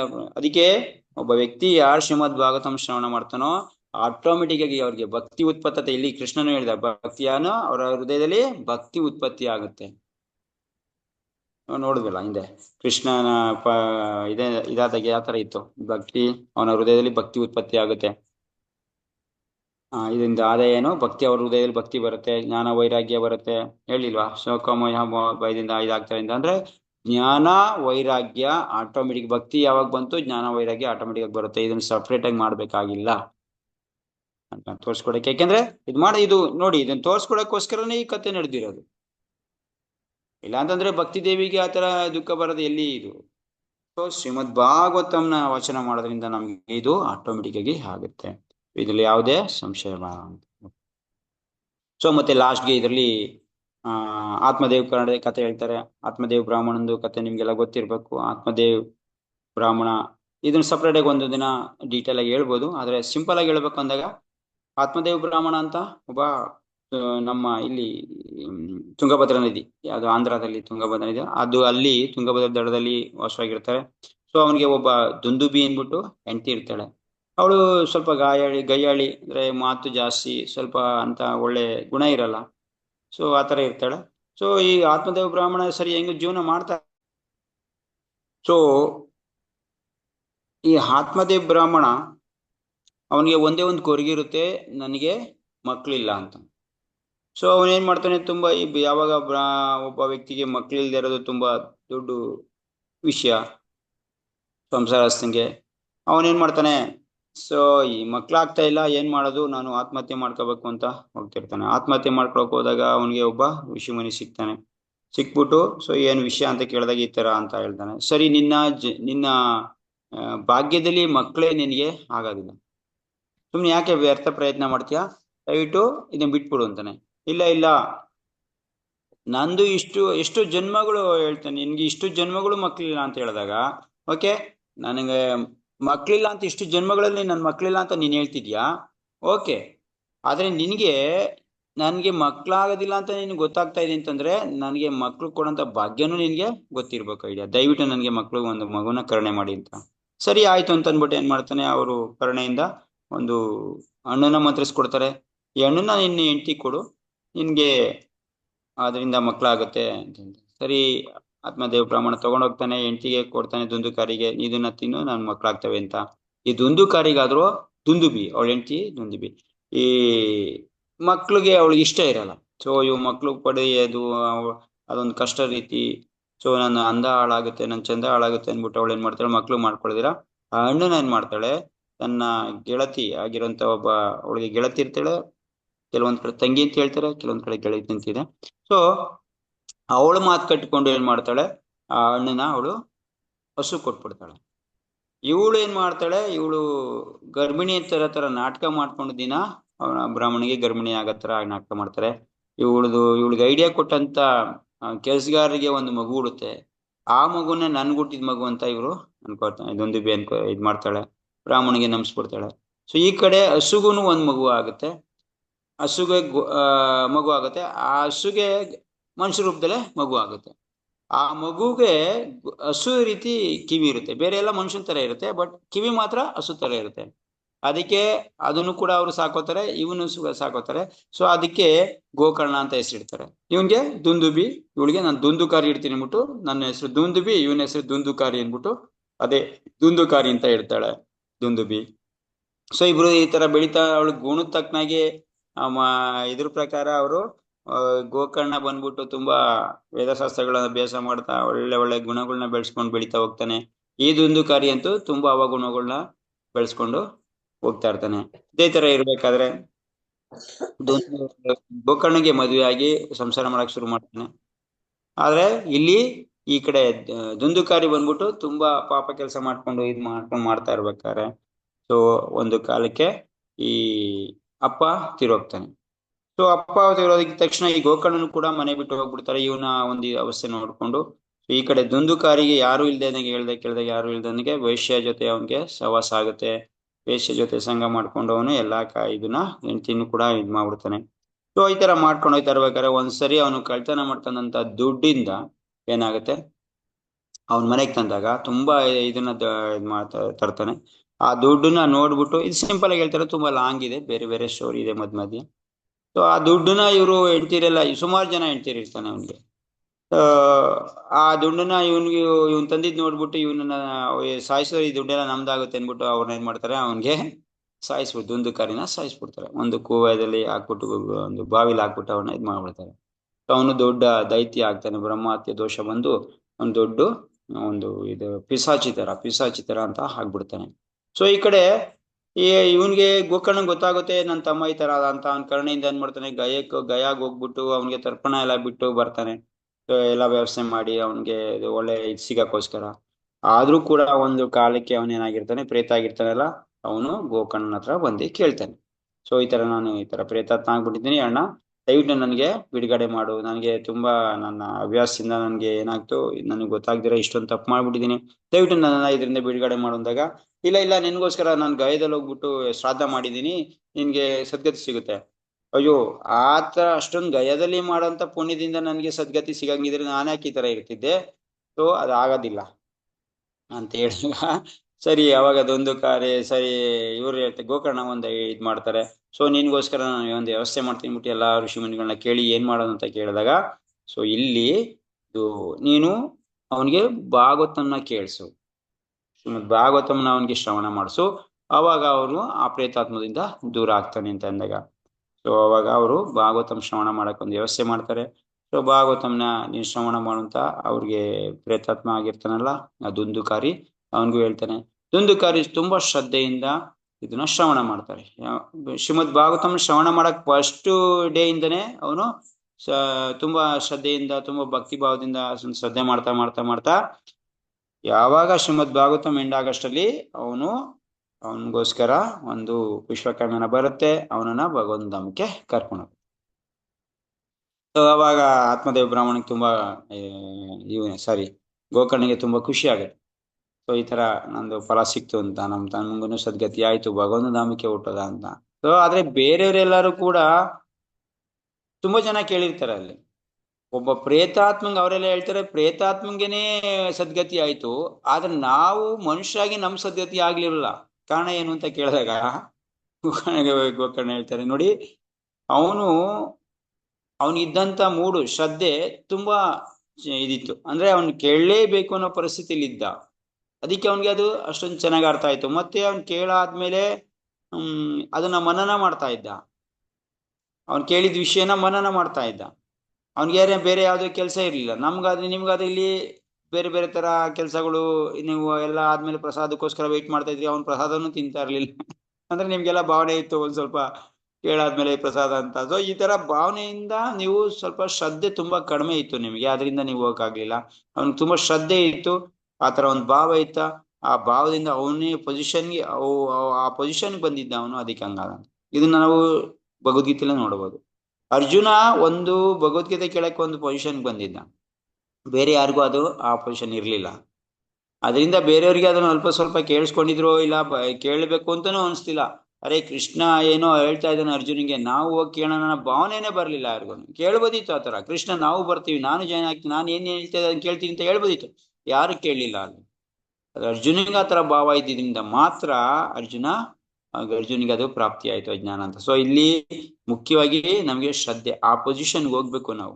ಇಲ್ಲ ನನಗೆ ಬೇಕೇ ಬೇಕು ಇದು ಅನ್ನೋ ಭಾವ ಅಂತವ್ರಿಗೆ ಮಾತ್ರ ಇದು ಅರ್ಥ ಆಗುತ್ತೆ ಅನ್ನೋದು ಇಲ್ಲಿ ಸ್ಪಷ್ಟ ಆಗುತ್ತೆ. ಸೊ ಈ ಗೋಕರ್ಣ ಈ ತರ ಆಗ್ತಾರೆ. ಮತ್ತೆ ತಿರ್ಗಾ ಎಲ್ಲಾರ್ಗು ಕೂಡ ನೀವು ಇದೇ ತರ ಕೇಳಿ ಅಂದ್ಬಿಟ್ಟು ಮತ್ತೆ ತಿರ್ಗಾ ಶ್ರೀಮದ್ ಭಾಗವತಂನ 7 ದಿನ ಇದ್ ಮಾಡ್ತಾರೆ. ಅವಾಗ ಎಲ್ಲಾರನು ಕೂಡ ಇದು ಶ್ರವಣ ಮಾಡಿ ಶ್ರದ್ಧೆಯಿಂದ ಮಾಡಿದವರೆಲ್ಲರೂ ಕೂಡ ಭಗವಂತ ಧಾಮಕ್ಕೆ ಕಳಿಸ್ತಾರೆ. ಸೊ ಇದು ಈ ಒಂದು ಭಾಗವತ ಮಹಾತ್ಮೆಯಲ್ಲಿ ಬರಂತ ಒಂದಿದು. ಸೊ ಇದನ್ನ ನಾವು ತಿಳ್ಕೊಬೇಕಾಗಿರೋದು ಇಷ್ಟೇ. ಶ್ರೀಮದ್ ಭಾಗವತಂನ ನಾವು ವಾಚನ ಮಾಡೋದ್ರಿಂದ ನಮ್ಗೆ ತಕ್ಕನಾಗಿರುವಂತ ನಮ್ಮ ಭಾವದಲ್ಲಿ ನಾವು ಇರೋ ಪೊಸಿಷನ್ ಅಲ್ಲಿ ಅಟ್ಲೀಸ್ಟ್ ಮಿನಿಮಮ್ ಆದ್ರೂ ಕೂಡ ನಾವು ಭಾಗವತಂನ ಶ್ರವಣ ಮಾಡ್ಲೇಬೇಕು. ಇದು ನಮ್ದು ದಿನನಿತ್ಯ ಒಂದು ಕಾರ್ಯ ಆಗ್ಬೇಕು. ನಮ್ಮ ದಿನನಿತ್ಯ ಕಾರ್ಯದಲ್ಲಿ ಒಂದು ಅಂಗ ಏನು ಎಲ್ಲಾದ್ರೂ ಕೂಡ ಒಂದೊಂದು ಅಂಗ ಆಗಿ ಮಾಡ್ಕೊಂಡಿದೀವಿ. ಊಟ ಮಾಡೋದು ಹಂಗ ಅನ್ಕೊಂಡಿದೀವಿ, ಕೆಲಸ ಮಾಡೋದು ಬೇರೆ ಬೇರೆ ಏನು ನಮ್ಗೆ ಪ್ರತಿನಿತ್ಯ ಏನ್ ಮಾಡ್ತಾ ಇದೀವಿ, ಸ್ನಾನ ಮಾಡ್ತಾ ಇದೀವಿ, ಈ ಕಡೆ ಒಂದು ಬೇರೆ ಬೇರೆ ಕಾರ್ಯಗಳನ್ನ ಮಾಡೇ ಮಾಡ್ತಾ ಇದೀವಿ, ಬಿಟ್ಟೇ ಇಲ್ಲ ಅವನ್ನ. ಅದೇ ರೀತಿ ಶ್ರೀಮದ್ ಭಾಗವತಂ ಕೂಡ ನಮ್ಮ ಜೀವನದಲ್ಲಿ ಒಂದು ಅಳವಡಿಸ್ಕೊಂಡ್ರೆ ನಮ್ಗಿರೋ ಪೊಸಿಷನ್ಗೆ, ನಮ್ಗಿರೋ ಟೈಮ್ಗೆ, ನಮ್ಗಿರೋ ಜ್ಞಾನಕ್ಕೆ, ನಮ್ಗಿರೋಂತ ಅವಕಾಶದಲ್ಲಿ ನಾವು ಇದನ್ನ ಬಳಸ್ಕೊಂಡ್ರೆ ಸಾಕು ಭಾಗವತ. ಯಾಕೆಂದ್ರೆ ಭಾಗವತಂನಲ್ಲಿ ನಾನು ಹೇಳ್ದಂಗೆ ಒಂದು ಶ್ಲೋಕ ಇಡೀ 18,000 ಶ್ಲೋಕನೂ ಕೂಡ ನಮ್ಗೆ ಬರ್ಬೇಕು ಅಂದ್ರೆ ಒಂದು ಶ್ಲೋಕನ ಆಚರಣೆ ಮಾಡಿದ್ರೆ ಸಾಕು ಅಂತ. ಸೊ ಅಷ್ಟೊಂದು ಮಹತ್ವವಾಗಿರೋದು. ಸೊ ಇಷ್ಟೆಲ್ಲ ಯಾಕೆ ಇದ್ರ ಬಗ್ಗೆ ಹೇಳ್ತಾ ಇದೀವಿ ಅಂತಂದ್ರೆ ಶ್ರೀಮದ್ ಭಾಗವತಂನ ನಾವು ಕೇಳಕ್ ಹೋಗ್ತಾ ಇದೀವಿ. ಯಾರು ಈ ಶ್ರೀಮದ್ ಭಾಗವತಂ ಅಂದ್ರೆ ಎಷ್ಟು ಮಹತ್ವ ಇದೆ ಇದಕ್ಕೆ ನಮ್ಮ ಶಾಸ್ತ್ರದಲ್ಲಿ, ಯಾಕೆ ಇದನ್ನ ಇಟ್ಕೊಂಡ್ ಕೂತಿದೀವಿ? ಬೇರೆ ಯಾವ ಗ್ರಂಥ ಯಾಕೆ ಯಾಕೆ ಬೇರೆ ಬೇರೆ ಪುರಾಣಗಳಿದೆ ಅದನ್ನ ಯಾಕೆ ಇಟ್ಕೊಂಡ್ ಕೂತಿಲ್ಲ? ಇದನ್ನ ಯಾಕೆ ಇಟ್ಕೊಂಡ್ ಕೂತಿದೀವಿ ಅಂತಂದ್ರೆ ಇಷ್ಟೊಂದು ಮಹತ್ವ ಇದೆ. ಇದು ಎಲ್ಲಾರ್ದು ಸಮ್ಮತ ಇದು. ಯಾಕೆ ಎಲ್ಲಾರ್ದು ವಿಷಯ ಬರ್ತಾ ಇದೆ? ದೇವತೆಗಳ ವಿಷಯ ಬರ್ತಾ ಇದೆ, ಬ್ರಹ್ಮನ ವಿಷಯ ಬರ್ತಾ ಇದೆ, ಇಲ್ಲಿ ಎಲ್ಲಾರು ಸರ್ಟಿಫೈ ಮಾಡಿದ್ದಾರೆ ಇದು ಅಂತ ಅನ್ಬಿಟ್ಟು ದೊಡ್ಡ ದೊಡ್ಡ ವಿಷಯ ಎಲ್ಲಾರು ಕೂಡ ಇದಕ್ಕೆ ಪ್ರತಿಯೊಬ್ರು ಕೂಡ ಇದನ್ನ ಸಮ್ಮತಿ ಮಾಡಿದ್ದಾರೆ. ಸೊ ಅದರಿಂದ ಇದು ಪರಿಪೂರ್ಣವಾದ ಧರ್ಮಶಾಸ್ತ್ರ. ನಮ್ದು ಧರ್ಮಶಾಸ್ತ್ರದಲ್ಲಿ ಪರಿಪೂರ್ಣವಾದ ಧರ್ಮಶಾಸ್ತ್ರ ಭಗವದ್ಗೀತೆ ಮತ್ತು ಶ್ರೀಮದ್ ಭಾಗವತಂ. ಅದರಿಂದ ಇದನ್ನ ನಾವು ವಚನ ಮಾಡ್ಲೇಬೇಕು. ಸೊ ಇದಕ್ಕೆ ಹೊರಟಿದೀವಿ. ಸೊ ಆ ಭಗವಂತನ ಕೃಪೆ ಬೇಡ್ತಾ ನಾವು ನಮ್ದು ಮಾರ್ಗ ಒಂದು ಇದಾಗ್ಲಿ ಏನೋ ಈ ನಾವು ಹೊರಟಿರೋಂಥ ಮಾರ್ಗದಲ್ಲಿ ಯಾವುದೇ ಅಡೆತಡೆ ಇಲ್ದಂಗೆ ನಾವು ಶ್ರೀಮದ್ ಭಾಗವತಂ ವಾಚನ ಮಾಡೋ ತರ ಆಗ್ಲಿ, ಭಗವಂತ ನಮಗೂ ಪ್ರಾಪ್ತಿ ಆಗ್ಲಿ ಅಂದ್ಬಿಟ್ಟು 1 ವರ್ಷ ಸಂಕಲ್ಪ ಮಾಡಿ ನನ್ನ